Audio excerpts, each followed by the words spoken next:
Hello, I'm Maggie Trujillo, Managing Executive Chef from Heirloom in Seattle. Today I'm going to be cooking from home with some goodies from Savor Seattle. They put together iconic market boxes from some of the vendors located in Pike Place Market. Right now they're working out of Heirloom, and I'm excited to put together a fun steak dinner for you tonight. Okay, so we're starting our potato gratin. I always start with a heavy cream reduction.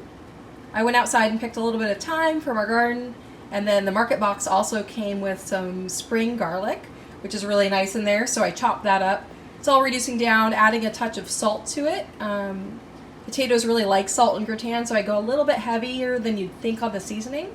And let's get that cooking and get the russets peeled and sliced. Check out the size of these bakers from Frank's Produce. Those russets are huge. Alright, so we're going to peel our potatoes and then slice them out on a mandolin or nice and thin by hand if you've got a lot of time on your hands.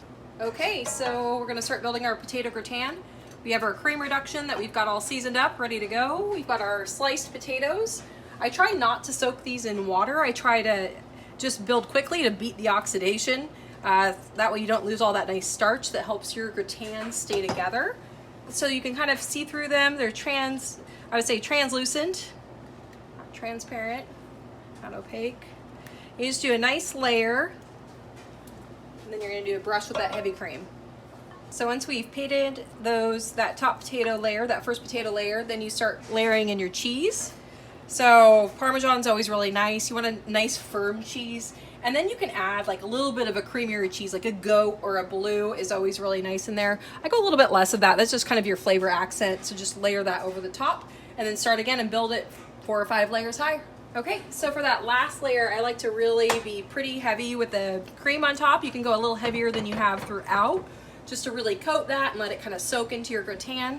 We're gonna add our last nice layer of Parmesan, and then we're gonna bake this off at 375 until it's tender. It's gonna take probably about 30 minutes or so, but we'll use a little pick or a skewer to check it.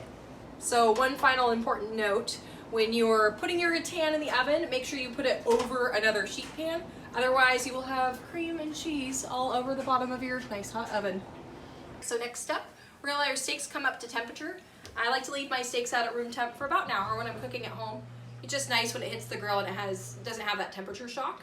You also want to put a nice rub on that with your al gaucho seasoning that comes in your market box this week. Oh yeah, baby. Okay, so we're going to check our gratin to see if it's cooked. It looks gorgeous. If you have a cake pick or even if you have a skewer, you just go in and just make sure it feels tender.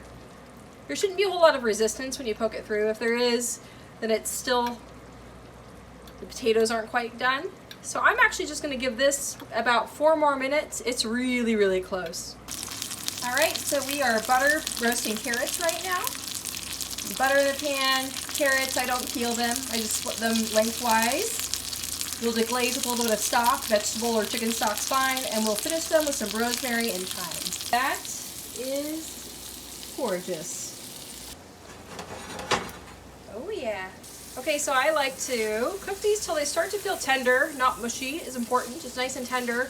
And basically all that butter and stock is cooked back into the carrots. You noticed it was a little looser earlier, and now those herbs are adhering. Smells delicious, wish you could smell it, but they're close to ready to go. All right, the grill is hot. I think the sous chefs are ready. You ready, sous chef? All right, the grill is at about 675 degrees, so that's perfect. Let's start grilling. Nice.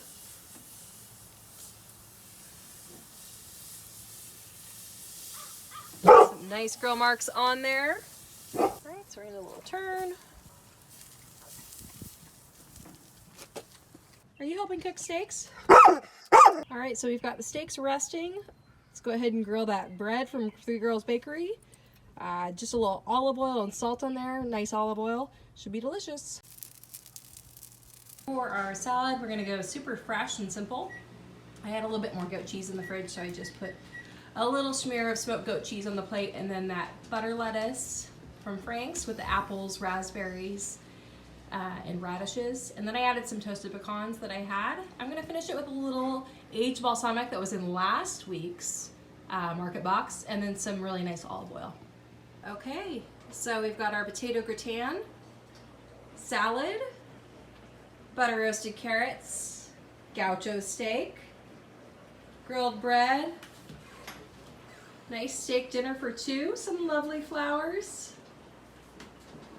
Everything came out of the market box except for the dairy and the nuts. Pretty impressive. Thanks so much, Savor Seattle.